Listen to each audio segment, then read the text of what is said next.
Welcome to Real Gardens from the Royal Horticultural Society's Hampton Court Palace Flower Show. For this week, the grounds of Hampton Court Park have been transformed into a vast garden centre with 25 acres of marquees, exhibits and show gardens, all of them displaying and selling their wares, which contain everything and anything that could possibly be related to gardens or gardeners. Now, we're going to be bringing some of our real gardeners here and give them £75 each to see what they can find to spend it on. But first, we're going to go to their own gardens at home and see the sort of thing that they might be looking for.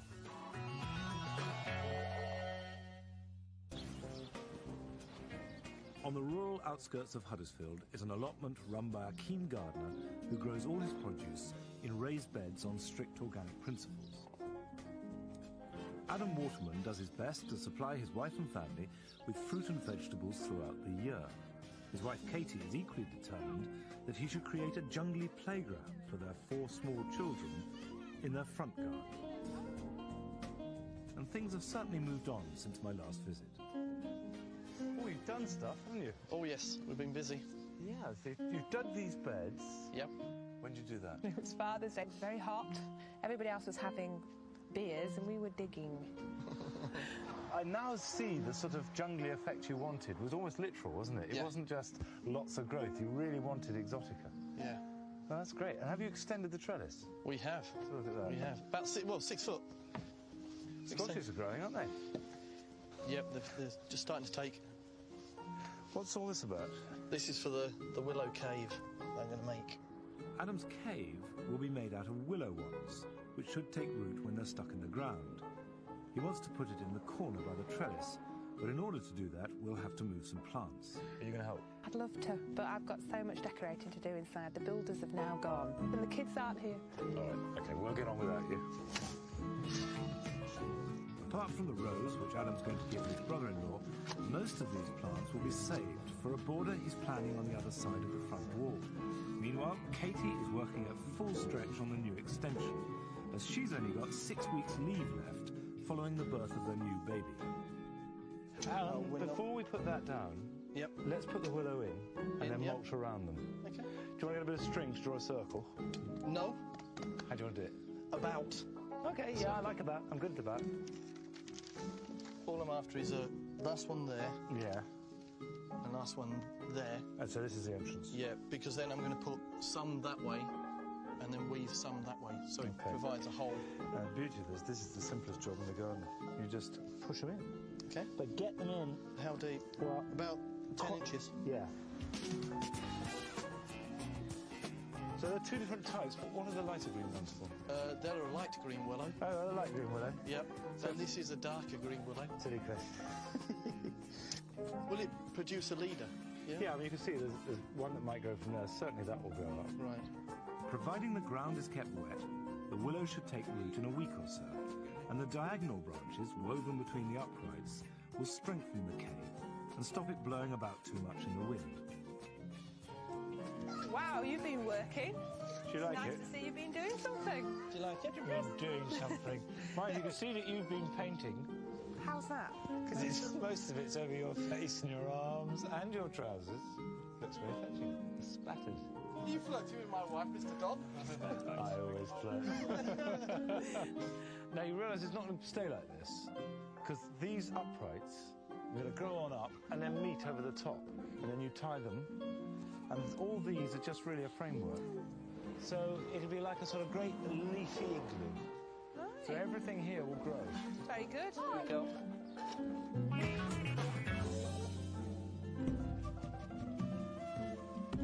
Pat and Sandy Wallace struggle for space in their small courtyard garden in the Islington area of London. Pat, who's a taxi driver when he isn't laid up with a broken leg, is mad about big tropical plants. His wife Sandy prefers tiny alpines like this house leek and is always looking for places to put them. The sun section can go here and the wacky. Last time Anne-Marie was here, she helped Pat reorganise the layout of his tropical collection. Since then, despite his broken leg, he's supervised some changes to the bottom end of the garden. And we've done some work at the back while you've been away. So done work. You've done loads. How have you managed to do all this? I've got some friends. A friend of mine, Bob, came in and helped me. We've cut the shed in half, as you can see. I love this screening that you've put all around the shed. It really is a fantastic backdrop, isn't it? It softens the back, doesn't it? And we're going to go right the way round. So what are we going to do today, though? We can go up to now. We get more planting space. On the roof? On the roof. We can plant some house leeks up there. So where are they? Are they down there? They're down the base, Should we go and have a look? Yep. OK. Come on, hop along. So these are all Sempervivens hectora, aren't they? Yeah. Folklore has it that we used to plant them on roofs of houses to ward off lightning, and then if there was a hole in the roof, it would plug the hole, hence the name house leek. And I just think they're odd, and I think when they flower, they look extraordinary. What are we going to plant them in? Oh, right. I was thinking about compost, but if you want to use your tie, Sandy, that's fine. I just thought they would sort of sit under the willow fencing and put the compost inside until they get established. That is a really good idea. Yeah. And this is the compost. It's a mix of multi-purpose, sharp sand and silver pearl to give it the drainage, because they don't like being wet, do they? No, they don't. Actually, you can see the perlite in here, can't you? That's a volcanic material. It's really lovely and light and fluffy. It's perfect for it.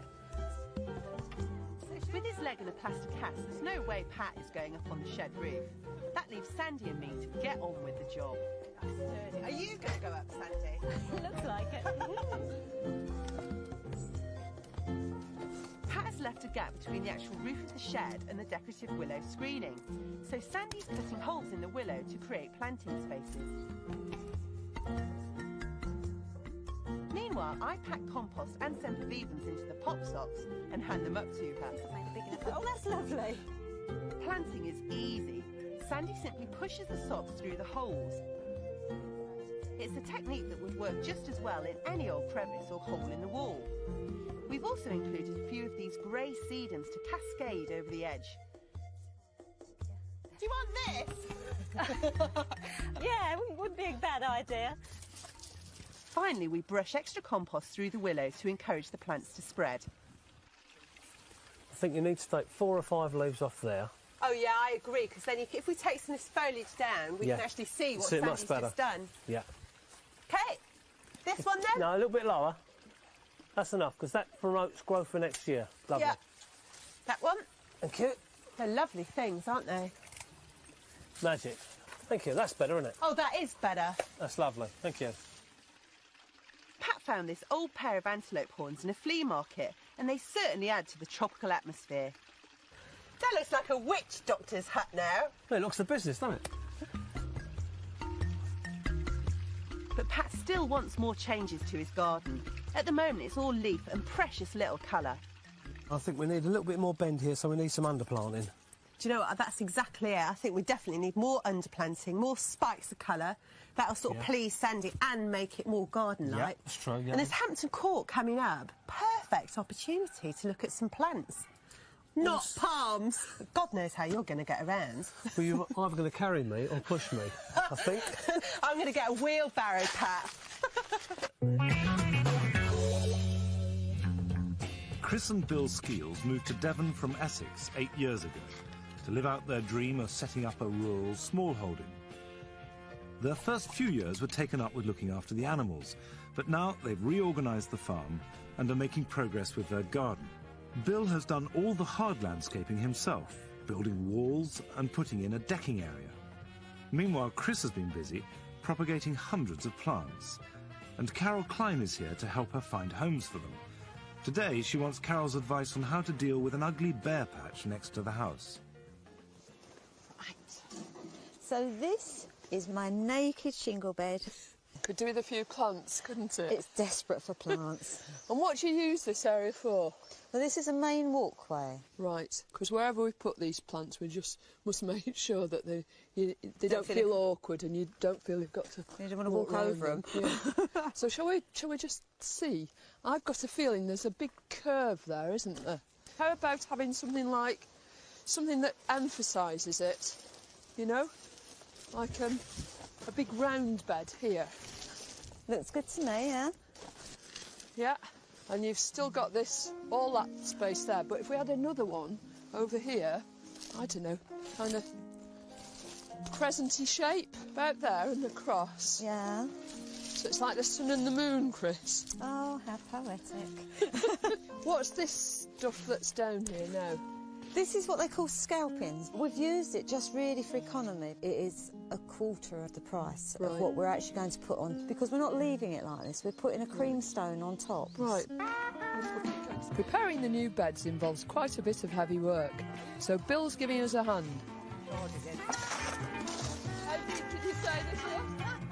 First step is to remove all the grey scalpings and to strip off the porous membrane. Then it's time to get digging. Mind your nose best. It doesn't pay to skimp on soil preparation, so we're digging in gravel to improve drainage and compost to enrich it. That's enough, you know. Yeah. Don't you? What a change. Looks fine, isn't it? Right. We brought over a selection of drought-tolerant plants that will enjoy the well-drained conditions we've created. Yeah. Both these beds are the same. You know, to all intents and purposes, the conditions are exactly the same. So it doesn't matter so much what goes where from that point of view. So I think we should do it on based on aesthetic principles. Let's have Aunt May.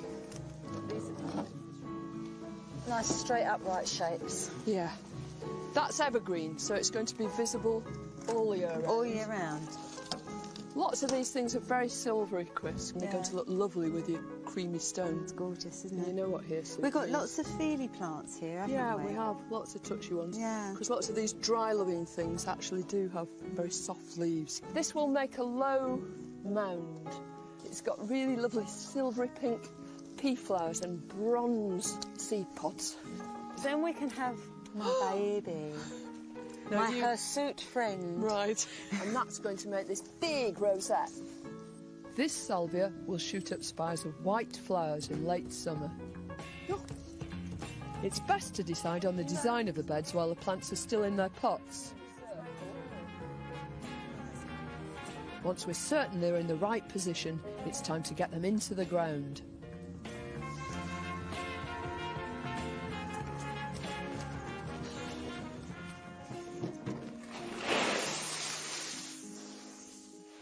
We're finishing off with a thin top layer of the more expensive gravel. Chris fills in the spaces between the plants by hand, so they appear to spring from a sea of gravel. The gravel doesn't just look good, it acts as a mulch and suppresses weeds. I really like it. What do you think? A lot of hard work, but it's marvellous. It is, isn't it? I'm tired out, but it was definitely worth it. No weeding. That's the best part. Yeah, it's brilliant. OK, so now we've seen our real gardeners in their own gardens at home. After the break, we're going to be bringing them here to Hampton Court, showing them the amazing range of plants and show gardens, and seeing how they react to that, and also how they're going to spend their money. What are they going to choose to buy? See you in a minute or two.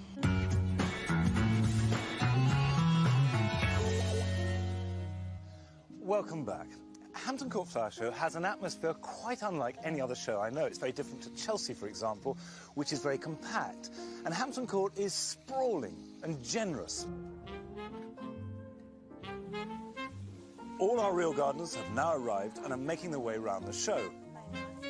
But first, we're joining Anne-Marie and Pat the cat. We can go in.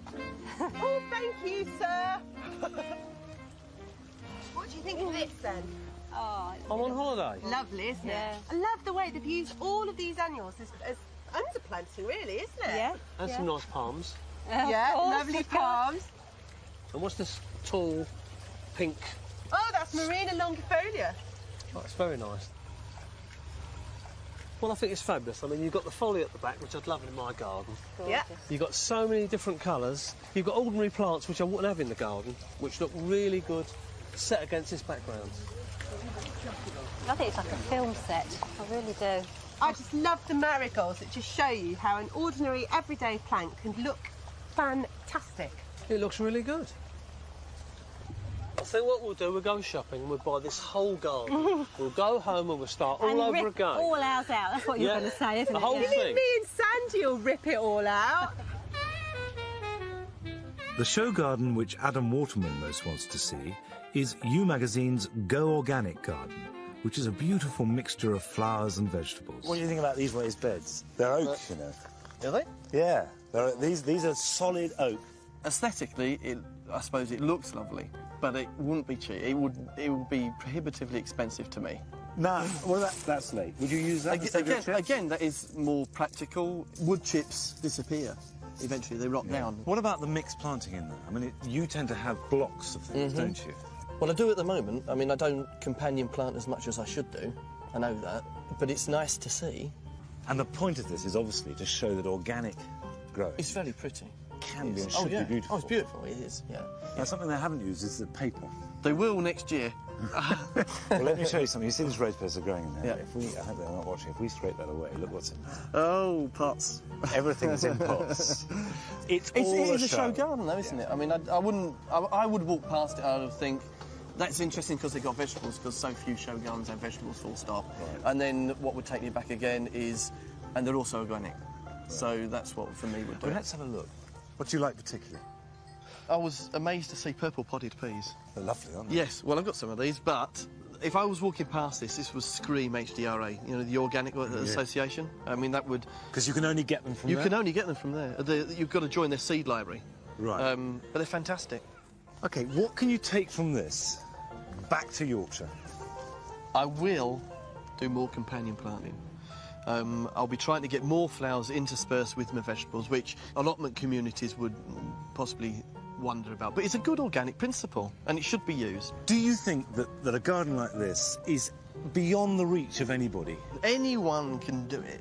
You've just got to look into it. You've just got to read up. You've just got to learn. Hampton Court is famous for its water gardens. Chris and Bill Skeels have a pond plant up, and they need to find out exactly how to do it. Well, what do you think? I like this, you know. I just like it because it looks so natural. I can see this at ours. But most of the plants on this side are native plants. You know, there's this purple loosestrife and all these different sedges. And so they'd be happy up at our house then, wouldn't they? They'd be really happy. I love this grass. What's this called? Carex pendula. Oh, and look at how it hangs out. It's like earrings, isn't it? Yeah. I could wear them. Yeah, we could. We could have a matching pair. Yes, we could. I love this purple flower. And yet, if I saw that in a nursery, I wouldn't buy it. Because I think, oh, you know, I don't like spindly things. But here, in context with all these neighbours, I think, oh, yeah, that's really, you know, you could go out and buy it now. You have the inspiration because you come here and you see these things. What about the bridge? I think it's beautiful. I like the way the bridge starts and finishes. It sort of blends off into the plants and you don't see the beginning or the end of the bridge. It's very natural, doesn't it? It doesn't look engineered or particularly constructed, and it's very simple. You wanted a bridge, didn't you? Yes, yes. Yeah. I think this is a really good idea.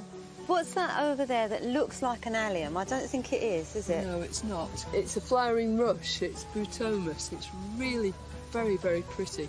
That really is nice. Bring that in our pond? Of course you can. Absolutely. Can we have one there? If you plant it. Oh, you buy it, I'll plant it. OK.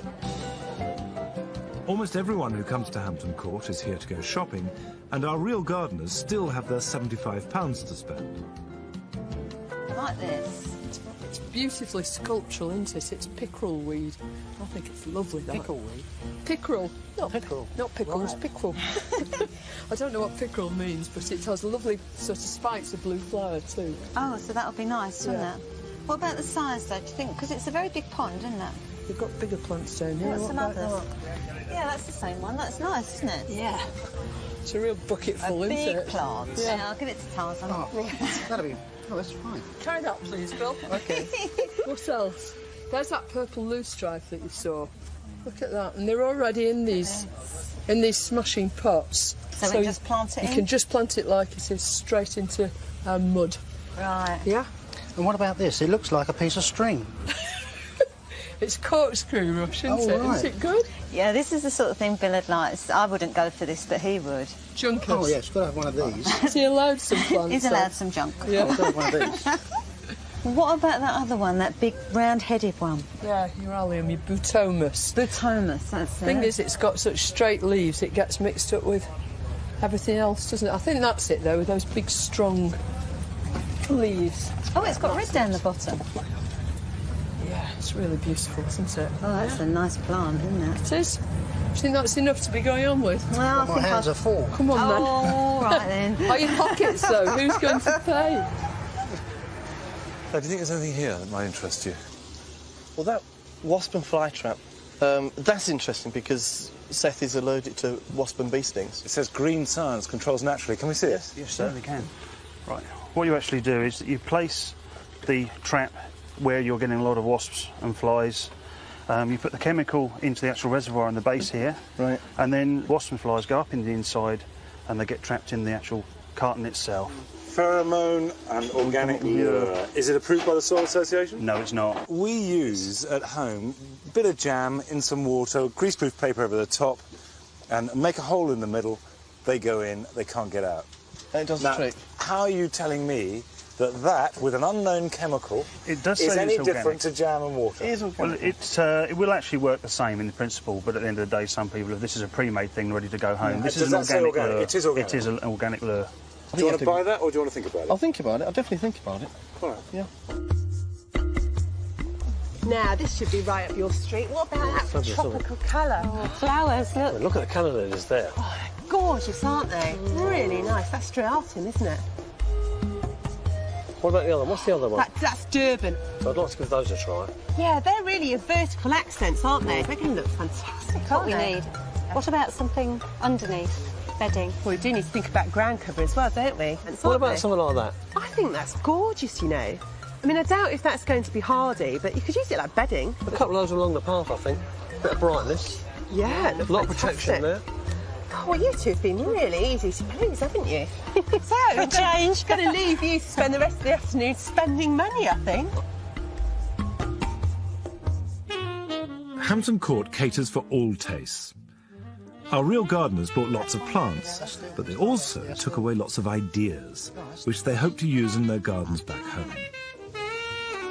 So many things to see and very inspirational, really. I really enjoyed it. And you've got these designers and you can come and say what a wonderful idea it is, and you can pitch all their ideas and go home for free and do it all yourself. That's what I like about this sort of thing.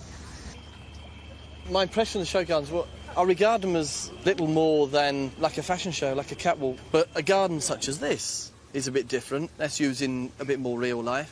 I think as long as you come here with the attitude that you're just going to get an idea, you know, nothing more and nothing less. I mean, it's not real. I don't think that the normal human being would be able to replicate in the same way as some of these. I think the problem with coming today is I want to go home and start all over again. But I won't do that. What I will do is I'll add some of this to what I've got and improve my garden no end. But this is really fabulous. I'm on holiday. This is what I want. That's it for Real Gardens from the Royal Horticultural Society's Hampton Court Flower Show. We'll be back next week with a special programme. We're going to revisit 3 of our real gardeners from last year. This will give us a brilliant opportunity to see how gardens change and develop, not overnight, but over an entire year. That's a Real Gardens 1-hour programme at the new time of Sunday evening at 6:30 p.m. I think it should be a really special programme. Join me then. Bye-bye.